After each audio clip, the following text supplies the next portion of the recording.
Hi, welcome to the channel. I'm Mr. Aid, and today, continuing on my series of Vampire the Eternal Struggle deck boxing opening, today we have the Brujah. So these are the Clan Brujah are troublemakers, always question authority. They tend to be the more rebellious. So they were in a Camarilla, they're now out of the Camarilla again. So they are part of the Anarch faction.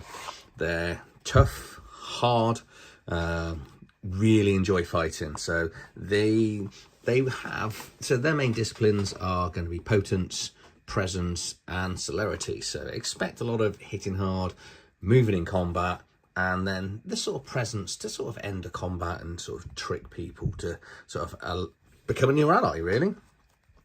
As ever, the deck contains 12 Crypt cards. So these are your vampires. And then you've got 77 library cards.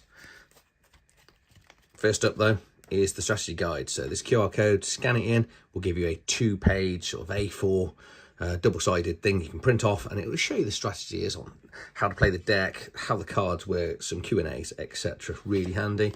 Then on the flip side, you've got the quick reference guide here. So turn order, phases of the game, disciplines in the game, the different clans, their symbols, and then just some other generic stuff there. So here we go. We'll start with the Crypt. So these are your 12 vampires that you can play. Well, it's probably going to be less than 12 because there's normally a bit of repetition here. So this symbol here shows that they're Anarchs, so they're not part of the Camarilla or Sabbat. The symbol here is for the Brujah, and then the disciplines down here: celerity, potence, and presence.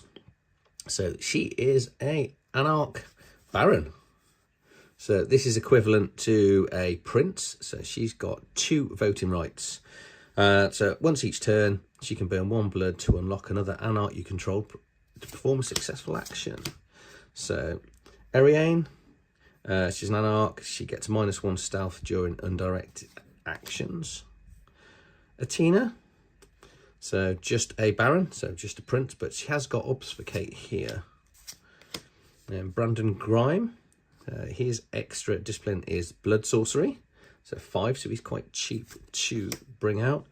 Ellen, so 4, okay, even quicker. Obviously this represents their health as well, so yes, they'll come out quicker, but they will die sooner. If you control a locked minion, Ellen must bleed with +1 bleed as a direct action unless she hunts. Octane, so nothing special, but he has got the superior in all 3 disciplines. I think this is probably the cheapest vampire I've ever seen at 2 cost. So only coming with potence. Sahi, so 5 cost, but all 3 disciplines. Anarchs, not a lot of titles in here. So you're not going to have a lot of voting for the Brujah. So we've got 8 cost. So Theo Baal comes with additional of Auspex, and that there is Dominate. So Theo can enter combat with a minion as a direct action. He's automatic +1 strength. And then we've got the Baron of Moscow, who also has +1 strength. So those are your vampires. So not a lot of voting, but Brujahs aren't worried about voting. They rather go and just smash something in. So let's see how smashy in this deck is. So 40 strength Street Royals. So these are so it's a recruit action. So that means they are going to be an ally. Yep. So this will play out as a separate thing alongside the vampire. So it's a separate minion you can use. So it's a unique mortal with 2 health, 1 strength, +1 bleed. You can burn this to reduce bleed against you by 3. So we've got Anarch Free Press, which is a master. So it's unique, requires an ready Anarch. Deck's full of them. It is going to cost you 1 from your pool, but put this card into play. Lock to give an Anarch you control +1 intercept. Lock after an Anarch successfully hunts, add +1 to that Anarch. Bait and switch, which is a reaction. So it requires a Baron. So you're not going to have many cards you can play this on. Lock this reacting vampire, change the target to bleed to another Methaluser other than the acting minions that you control. So that's going to sort of slow down people. The Blood Doll, put this card on a vampire you control. During the master phase, this vampire controller can move 1 blood from the vampire's pool or to a pool of the vampire. Pool of this vampire, sorry, I should say. Carfax Abbey. Requires a ready anarch. It's a unique hunting ground. So it's going to cost you 2 of your pool though. During your unlock phase, a ready anarch you control can gain 1 blood. And if you control a ready baron, another anarch you control can gain 1 blood as well. The vampire can gain blood from 1 hunting ground for each turn. So that's a good way of getting some additional blood on a couple of vampires. Carver's meat packaging and storage. So it's a unique location, played as a master. After a vampire with a capacity of 3 or less goes into torpor, put the hostile counter on them. Hostage counter on there. Vampires with any hostage counters cannot be moved to the region or diablerized. So you're not going to die, so that's good. Lock during your master phase to add X blood to a ready vampire you control. Okay, so you're feeding this one to bring out other vampires. Okay. Delaying tactics, so it's 1 blood. It's going to cost you off your vampire, but it's a reaction. Only usable during the polling step in the political action. So this might help stop things, because obviously we're not going to have a lot of voting. Cancel the referendum. There you go.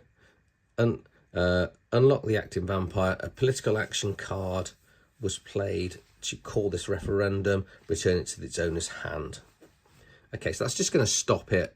Allow them to rethink whether they're going to do it again as another action. So later in their turn. Dust up. So it's combat. So requires... Okay. Okay, so you can use celerity or potence in this one. I don't think I noticed any animalism in any of the vampires. No, okay. So you're only going to play the bottom 2. So you can use it to do additional strike or, to dodge during a strike, or you can do an extra +2 damage. So we've got a few dust ups, as you'd expect. Enchants Kindred, so it's a presence power as an action, so it's direct action to bleed +1, or if you've got the superior, you can do a stealth action, add 2 blood to a younger vampire you control. Good way of healing up some of your vampires. Fame, unique master card. Put this card on a ready vampire. The controller of this vampire burns 3 pool and goes into torpor. During the Methaluser's unlock phase, if this vampire is in torpor, that Methaluser must burn 1. That's going to annoy your opponents, just getting that little bit of blood off them each round. Frontal Assault, Master. Put this card into play. Each ready minion you control can enter a combat with a minion controlled by your prey as direct action. You gain 1 pool. After ready minion controls your prey is burned or sent into torpor. During an influence phase, you may burn this card and burn 1 pool for each ready minion controlled by your prey. Guardian Angel is a master. It's going to cost you 2 out of your pool. Put this card on a ready vampire you control. This vampire gets +1 intercept during its bleed actions against you. This vampire can prevent 1 damage each combat. Burn this card if your vampire is in torpor. Haven Uncovered, another master. There's quite a few master cards in here. Put this card on a ready vampire. Any minion can enter combat with this vampire as +1 stealth as a direct action. This vampire can burn this card as +1 stealth direct action.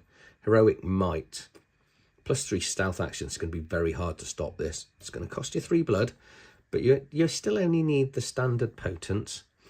Put this card on a vampire. The vampire gets +1 strength. This vampire can strike, burn equipment, burn this card if the vampire is in torpor. But as above, with additional +1 strength, and this vampire can strike, getting 2 range damage. Immortal Grapple, it's another combat. So it's grapple only usable at close range. So strikes that are not a hand-to-hand strike cannot be used this round. As above, with additional press, you can just keep that combat going. Okay, it's quite a lot of that. Line Brawl. So you've got 3 different here, and you're going to use all 3 of these, so it's a nice option. So steal 1 pool, enter combat with a minion, or bleed +1.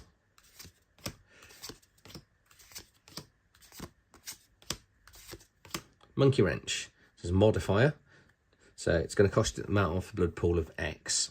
Requires an anarch, only usable during the bleed action. So X limited, so it must be 1, 2, or 3, so you can increase the amount of bleed.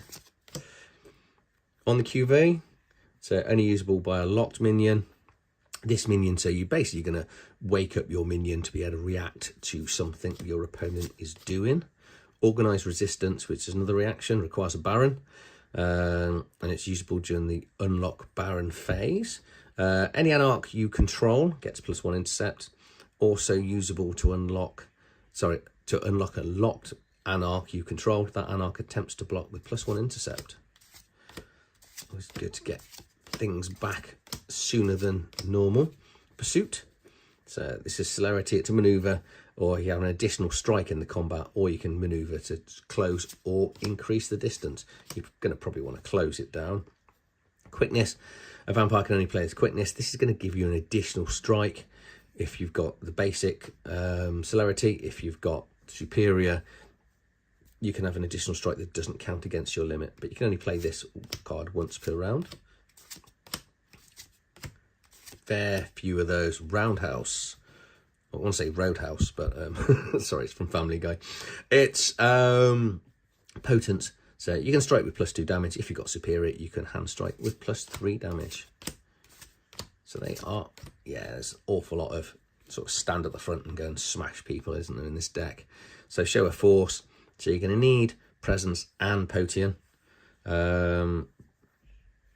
So bleed, so it's direct action, bleed with +1 bleed. If this action is blocked before the range is determined during the combat, the vampire can gain +1 strength for that combat. If you've got superior, you get all of that and +2 bleed, and the vampire can gain +2 strength. Slam, another combat option here. It's going to cost you 1 blood, +2 damage with the basic, and if you get superior, you get 1 optional maneuver, only usable, obviously, in close range. Taste of VtES, which is combat action, only usable at the end of a combat round, not usable by a vampire being burned or going into torpor. So you're going to have to survive. The vampire can only play 1 taste of VtES per round. This vampire gains blood equal to the amount of blood lost by the opposing vampire to damage this round. So that's going to allow you to sort of directly heal up whatever damage you do to them. Torn Signpost, combat like this. Just attacking your man with a signpost there. This vampire gets +2 strength, and if you've got superior, +3 strength. So this deck doesn't pull any punches, does it? Warzone, hunting ground, unique location. During your unlock phase, a ready vampire you control gains +1 blood. A vampire can gain blood from only 1 hunting grounds this round. Yeah, this deck doesn't pull any punches. It is just about going out there and absolutely smashing your opponents in the face. So if that's what you want to be doing, Brujah's the deck for you. I think it's not subtle. It's just, it's got a few things here that's obviously going to delay the polling actions. You're not going to have a lot of votes because you've got, I think, 1, 2, so 2 barons. Yeah, you've got no real votes in there. You can stop the votes. So you're just going to want to get into your opponent's faces and just beat the absolute bejeebers out of them. So yeah, that's the Brujah deck. If smashing people is your style, get this one. I'm not sure I think it's a bit in your face for me, but I'll let you know once I've played it. So as ever, if you've enjoyed this video, give it a thumbs up. If you like what we build on this channel, please do subscribe to the channel. My name's Mr. Aid, and I'll see you on the next one. Thanks for watching.